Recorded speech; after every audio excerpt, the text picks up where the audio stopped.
You know, I didn't think this was going to be that good when I first heard about it. I also didn't think anyone was going to see it. I now admit to the fact that I know nothing. This movie is awesome. If you're a small child, you should watch this. If you're a grown man, you should watch this. If you're a 17-year-old, you should watch this. The synopsis for Zootopia is it's an awesome movie and you should definitely go see it. Even though it's a kid's movie. That's I'm hopefully going to change your mind on that. So the synopsis goes, Officer Hops becomes the first female rabbit officer. And, well, she doesn't really get that many jobs because this is a job for like wildebeest, elephants, and like rhinos. Big guys on the food chain, I guess. Animal people.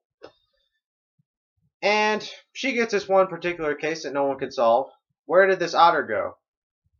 No one knows. So she meets up with a friend, I'd like to say, named Nick Wolf, the fox in the trailer, and they have to solve the crime together because he kind of has to because he's got some dirt on him and she has some ways to clean up that dirt and give him a clean slate kind of. This story is superb. I love it.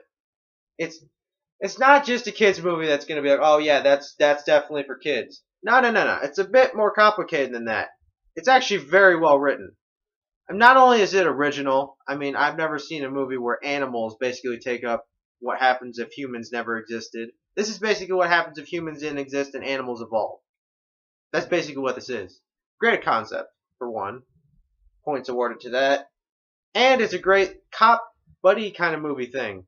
I mean, the banter between Officer Hops and Nick Wolf the Fox, awesome. I love it. The performances are also excellent, but I'll get on those later.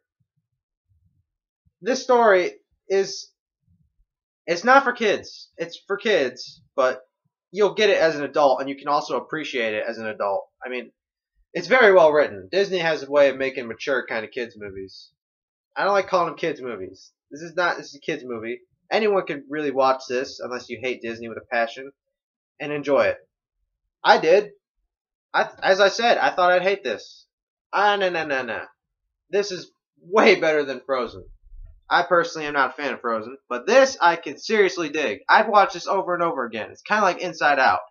Even though Inside Out is a bit better in my personal opinion, this is also very well. I'm not going to give praise to every little detail of this story. I love the ending. I love the beginning and the first two acts. But there's one thing that conflict between two characters that the main characters, the fox and the rabbit, the conflict between them, I was like, okay. They could have done it. They could have did that a lot better.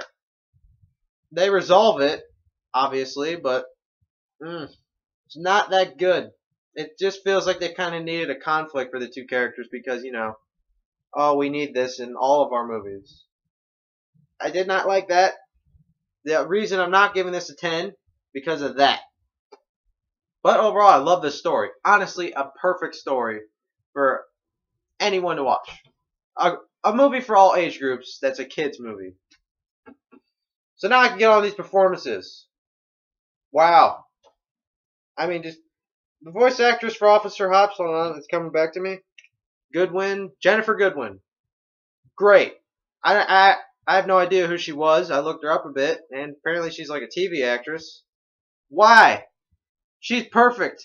She should be in more movie roles. Honestly, she's got a great voice. And I was pretty sure she might be a great, awesome actress. She needs to be in more stuff. Her as Officer Hops is amazing. I teared up hearing her talk sometimes. Oof. What is it with Disney movies that having me tear up? Oh. And Jason Bateman as Nick Wilde, the fox. Wow, he needs to do more voice acting, seriously. No one gives a flat performance. It's all great. I love it all. Idris Elba. If it's got Idris Elba in it, I'm going to love it instantly. Pacific Rim. One of my favorite movies. Maybe my 13th favorite movie of all time. This is probably going to be up to like number 16. I love this movie. Every performance is good. Every character I love. I mean, so it might have a lot more twists than some people are used to. Like, there are a lot of twists in this movie. Like a road. I like the twists. I got them. I was like, okay, I can dig that. Some people may not. Maybe some children you're going to watch this with may not. I personally liked it. I also very much love this movie. I'm going to be very vocal about that when I talk to people on the street. I don't go on the streets. I live in Ohio in a freaking country. Overall, I'm going to give this a 9. It escapes being a 10 because of that conflict that felt forced. But honestly, you should watch this if you're a grown man, a middle-aged child, or a 17-year-old. Honestly, watch this. It's a movie for all age groups. I'm imploring you to watch this. I mean, you may not like the Shakira song. I'm not a personal fan of Shakira. But hey, your kids will love it. They'll love you for watching it with them. Honestly, you should watch this. Alright, I have no idea what I'm going to review next, so stay tuned for my next review, which will be something.